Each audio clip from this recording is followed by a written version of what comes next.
একটা সময় অভাব অনটন ছিল, তবে ছিল আবু সাইদ। এখন অনেক কিছুই হয়েছে, কিন্তু সে নেই। টিউশনির টাকায় কেনা জামা কিংবা মেহেদির রঙে মেশানো নিখাত ভালোবাসাটুকু হয়তো স্মৃতি হয়ে থেকে যাবে অন্য সব অর্থবিত্তের বেড়াজালে। তবে তার না থাকাটাই যেন এক আকাশ সমান শূন্যতা, বুক ভরা হাহাকার কিংবা অপূর্ণতার দীর্ঘশ্বাস তার পরিবারে।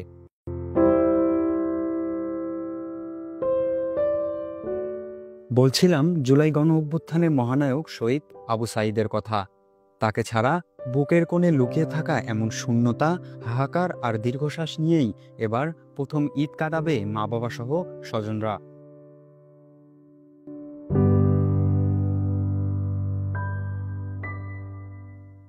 ফেলে আসা ঈদের দিনগুলো মনে করে আবেগ আপ্লুত হয়ে আবু সাঈদের আদরের ছোট বোন সুমি বলেন, মনে হয় এবারও হয়তো ভাই ঈদে বাড়িতে এসে আমার কাছে আসবে। ভাইয়ের হাসি, ভাইয়ের স্মৃতি কল্পনায় ভেসে ওঠে।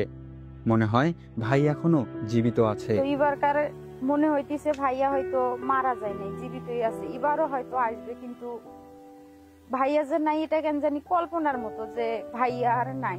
মানে আমার মনটাই জানতেছে যে কিরকম লাগতেছে, এটা ভাষায় প্রকাশ করার মতো না।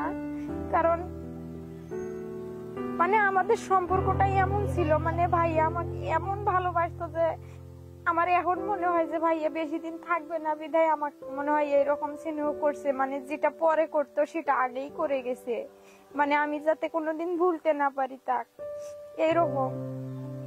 আর এবারকার ঈদটা আমাদের খুব কষ্টে কাটতেছে, কারণ আমাদের আগে কোনো কিছুই ছিল না। ধরেন যা পাইতাম ওইটাই ভাগাভাগি করে একসঙ্গে হয়ে হাসি খুশি মতো খাইতাম। এবার ধরেন টাকা পয়সা আছে অনেক, কিন্তু যেটা খাবো আর ভাগাভাগি করে খাইতে পারবো না। আজ অনেক কিছুই হয়েছে, হয়তো আরো হবে, তবু কোথাও যেন কিছু একটা নেই। হয়তো এই না থাকাটাই মা মনোয়ারা বেগমের বুক জুড়ে শূন্যতা। মাঝরাতে হঠাৎ ঘুম ভেঙে জেগে ওঠার কষ্ট, নীরবে নিভৃতে বেরিয়ে আসা চোখের জল। আমার ছোট কোলের ছেলে নাই, আমার মনটাই তাক, জানো তো, আমার ছোট ছেলে নাই। আমার মনটাই তাক কি কৌছে কৌছে। আমার ছেলে থাকলে আমার আনন্দ হলো হয়, ভাই বোনের ঘরে তাই গেল হয়, বোনের ঘরে আনন্দ করলি হয়। আমার ছেলে নেই, এখন আমার আনন্দ হারে গেছে। আনন্দ আমার নাই, শান্তি পানো হয়, শান্তি রাখি, শান্তি রাখো তোমার মনে। আমার ছেলে দেখতে পাচ্ছি না। টিউশনের টাকায় ঈদে বাবার জন্য পাঞ্জাবি ও মায়ের জন্য শাড়ি আনতেন আবু সাঈদ। ঈদের দিন একসঙ্গে নামাজ পড়তে যাওয়ার স্মৃতি মনে পড়লে খুব কষ্ট হয় বাবার। সেই সব স্মৃতি আর আওড়াতে চান না বৃদ্ধ বাবা মকবুল হোসেন। তবে ছেলের হত্যাকাণ্ডে জড়িত সব আসামির গ্রেফতার ও শাস্তির দাবি জানান তিনি। মায়ের হয়তো শাড়ি কানি পারলে আনা ছিল, পাঞ্জাবি হয়তো আনা ছিল, এলেই করো ছিল। এখন তো ছেলে নাই, আর আনবি কে?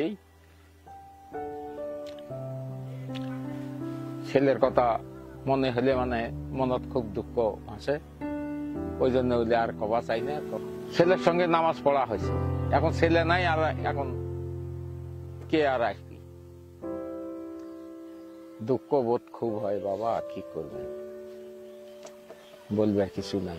জেলে আছে ওরা 19টা না কয়টা আসামি করা, তার মধ্যে 4 জন কেবল ধরা পড়ছে।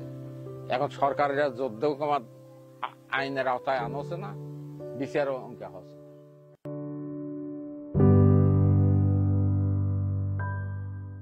আবু সাঈদ বেগম রোকেয়া বিশ্ববিদ্যালয়ের ইংরেজি বিভাগের 12তম ব্যাচের শিক্ষার্থী এবং কোটা সংস্কার আন্দোলনের অন্যতম সমন্বয়ক ছিলেন।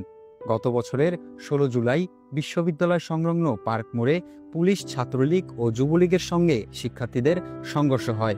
এক পর্যায়ে পুলিশের গুলিতে আবু সাঈদ নিহত হন। 17 জুলাই বাবনপুরে গ্রামের বাড়িতে দাফন করা হয় তাকে। আবু সাঈদকে প্রকাশ্যে গুলি করার দৃশ্য দেশি বিদেশি গণমাধ্যম সহ সামাজিক যোগাযোগ মাধ্যমে প্রকাশ হলে সারা দেশে আন্দোলনের দাবানল ছড়িয়ে পড়ে। এক পর্যায়ে 5 আগস্ট পতন ঘটে আওয়ামী লীগ সরকারের।